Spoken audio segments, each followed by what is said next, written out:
बिहार में 6 महीने में चुनाव होने वाले हैं और इस बीच उससे पहले बड़ा परिवर्तन किया गया। 7 नए चेहरे कैबिनेट का हिस्सा बनते हैं और सातों बीजेपी के चेहरे हैं। आखिर ये परिवर्तन क्यों करना पड़ा है? क्या इस परिवर्तन से जो नीतीश के ये स्पेशल 7 है, ये चुनावी तस्वीर बीजेपी के लिए और जेडीयू के लिए बदलने वाले हैं क्या? पहले आपको 7 तस्वीरें दिखा रहे हैं। 7 तस्वीरें देखिए। ये वो चेहरे जो अब नीतीश मंत्रिमंडल का हिस्सा है। कृष्ण कुमार मंटू, विजय मंडल, संजय सरावगी, जीवेश मिश्रा, राजू सिंह, सुनील कुमार, मोतीलाल प्रसाद, ये वो चेहरे जिन्होंने शपथ ले ली है और अब बिहार सरकार का हिस्सा है। अब जो महत्वपूर्ण निर्णय लिए जाएंगे उनमें इनकी भी हिस्सेदारी होगी। लेकिन चुनावों से पहले ये जो बदलाव है, कैबिनेट में ये परिवर्तन जो किया गया है, इसका क्या असर पड़ने वाला है, क्या मैसेजिंग है, सब कुछ आपको बताएं। लेकिन उससे पहले डिप्टी सीएम सम्राट चौधरी ने कैसे बधाई दी है नए चेहरों को सुनिए। सातों मंत्री को बधाई देता हूं। बिहार के विकास में नीतीश कुमार जी के नेतृत्व में आगे बढ़ाने का काम करें। लेकिन आज ये तस्वीर आपने देखी है कैबिनेट में परिवर्तन की, कैबिनेट में 7 नए चेहरों की एंट्री की। इसकी पटकथा बहुत दिन पहले लिखी गई थी। जरा आपको तस्वीर दिखा रहे हैं, सिलसिलेवार तरीके से समझिए। 24 फरवरी को ये आप देख रहे हैं, बिहार दौरे पर प्रधानमंत्री पहुंचे। उसके बाद नड्डा और नीतीश की मुलाकात हुई। जेपी नड्डा पहुंचे थे और ये मुलाकात भी लंबी हुई। और उसके बाद आज की तस्वीर सामने आई जहां कैबिनेट विस्तार हुआ है और 7 नए चेहरे, बीजेपी के 7 नए चेहरे यहां एंटर करते हैं। तो ये रणनीतिगत तरीके से हुआ है और चुनावी रण में उतरने से पहले हुआ है। इस तस्वीर का अर्थ बड़ा है क्योंकि जो पहले की तस्वीरें 24 फरवरी और 25 फरवरी की तस्वीरें हैं, उसके बाद ही 26 फरवरी की तस्वीर सामने आ पाई है। तो ये विस्तार आखिर क्यों किया गया, चलिए जानकारी आपके सामने रखते हैं, आपको बताते हैं। विधानसभा चुनावों के लिए ये एक्शन प्लान है, एक तरह का जातीय समीकरण का गणित यहां सेट किया गया है और गठबंधन मजबूत होने का संदेश दिया गया है। यानी कोई खटपट नहीं है, सब कुछ बढ़िया है। क्योंकि इस गठबंधन में बीच बीच में दिक्कत आती रही थी, कभी आरजेडी आ जाती है, कभी जेडीयू छिटक जाती है। तो ऐसे में ये मैसेजिंग यहां पर क्लियर की गई है कि गठबंधन में सब कुछ मजबूत है। कई क्षेत्रों से प्रतिनिधित्व सुनिश्चित किया गया क्योंकि कई ऐसे जिले थे जहां से मंत्री नहीं थे। ऐसे में वहां से उन क्षेत्रों से प्रतिनिधित्व रखा गया है और सीट फॉर्मूले को लेकर भी शुरुआती मंथन अब शुरू होने वाला है। उससे पहले का ये अपने आप में बहुत इंपॉर्टेंट स्टेप है।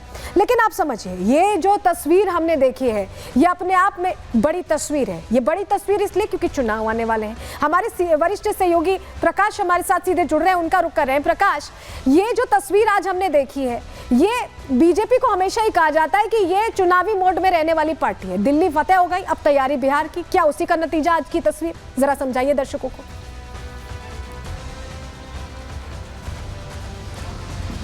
देखिए, ये क्षेत्रीय बैलेंस और जातीय समीकरण को साधने की कोशिश की गई है। इस पूरे कैबिनेट एक्सपेंशन के जरिए 7 लोगों को मंत्री बनाया गया है, जिसमें पिछड़ी जाति के 5 हैं और 2 अगड़ी जाति से हैं।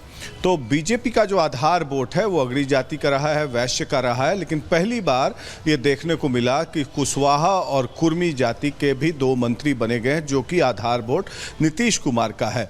इसकी तैयारी इसलिए चली जा रही है क्योंकि पिछले लोकसभा चुनाव में ये देखा गया कि कुशवाहा वोट बैंक में काफ़ी हद तक सेंधमारी की गई। लालू यादव के द्वारा काफ़ी कुशवाहा कैंडिडेट्स उन्होंने दिया, तो उसको लेकर एक कुशवाहा समुदाय में मैसेज देने की कोशिश की गई है।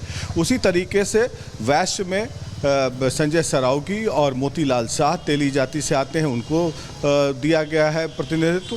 तो ये बेसिकली एक सिंबॉलिक रिप्रेजेंटेशन है जिसको साधने की कोशिश की गई है। और बिहार विधानसभा चुनाव अक्टूबर में संभवतः मॉडल कोड और अक्टूबर में चुनाव हो जाएंगे। नवंबर फर्स्ट वीक में नए सरकार की गठन हो जाएगी। और हाल फिलहाल में जो जेपी नड्डा आए थे, क्योंकि अब इस साल बिहार के चुनाव की तैयारी होगी, क्योंकि बिहार का चुनाव जो है एक पॉट बॉयलर की तरह होता है और इसमें तरह तरह के हथकंडे अपनाए जाएंगे। लालू यादव ने भी अपनी कमर कस ली है। तेजस्वी यादव बिहार का दौरा कर रहे हैं, अपने कार्यकर्ताओं को उन्होंने गैल्वनाइज किया है, एकजुट किया है, फिर अब एक रैली करेंगे। तो दोनों बिल्कुल तरफ आपने से बताया कि अब कैसे होली के जातीय बाद समीकरण साधे गए हैं और इन्हें जो आपने समझाया है, ये समझने वाली बात है कि यही वजह है कि रणनीति के साथ चला जा रहा है। बहुत शुक्रिया प्रकाश जुड़ने के लिए और जानकारियां देने के लिए। और जो बात प्रकाश कह भी रहे थे कि जातीय समीकरण, जाति गणित बैठाया गया है, सोशल इंजीनियरिंग की गई है, जरा आपको समझाते कि कैसे ये सोशल इंजीनियरिंग की गई है। देखिए आप समझिए, भूमिहार 2.86% है इनकी आबादी, राजपूत 3.45% है, वैश्य 2.31% है, इसके अलावा कुर्मी, कोयरी, बनिया, ये कुल अगर मिला लें, ये जो मंत्री शामिल हुए हैं साथ के साथ, इनको मिला लें तो 20.67% का आंकड़ा है।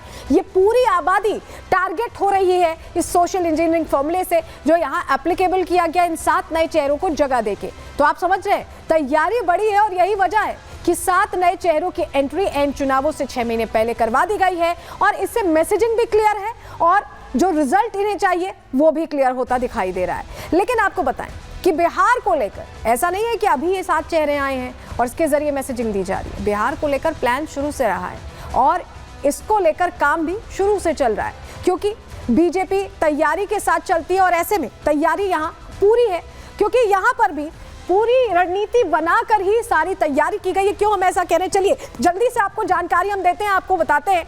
बिहार जब प्रधानमंत्री पहुंचे थे तो उन्होंने बड़ा संदेश दिया था, बड़ी सौगात दी थी और सौगात के जरिए मैसेजिंग थी। यही वजह है कि एक एक करके रणनीतिगत तरीके से बीजेपी बता रही है जनता को, बिहार की जनता को, कि उनके दिमाग में बिहार हमेशा है। यहाँ पर सौगातों के साथ क्या हुआ, बजट भाषण में निर्मला सीतारमण ने मधुबनी वाली साड़ी पहनी, जब पहुंची तो यही साड़ी पहनकर पहुंची थी और बजट में बिहार के लिए विशेष प्रावधान किए गए, एक साथ कई ऐलान किए गए थे। शपथ ग्रहण में दिल्ली की सीएम ने भी मधुबनी ही वाली साड़ी पहनी और सिर्फ साड़ी नहीं पहनी, उनकी कैबिनेट में 2 पूर्वांचली चेहरों को जगह दी गई दिल्ली की कैबिनेट में। तो अपने आप में समझिए कि मैसेजिंग धीरे धीरे भारतीय जनता पार्टी लगातार यहाँ करती दिखाई दे रही है और अपने आप में ये बड़ी बात है, क्योंकि ये तैयारी बताती है, पहले से ही रण फतेह करने की तैयारी बताती है। अब हम आपको जब ये बता रहे हैं कि बीजेपी की ताकत, यहाँ जेडीयू की जरूरत भी है और ऐसे में ये रणनीतिगत तरीके से चल रहा है।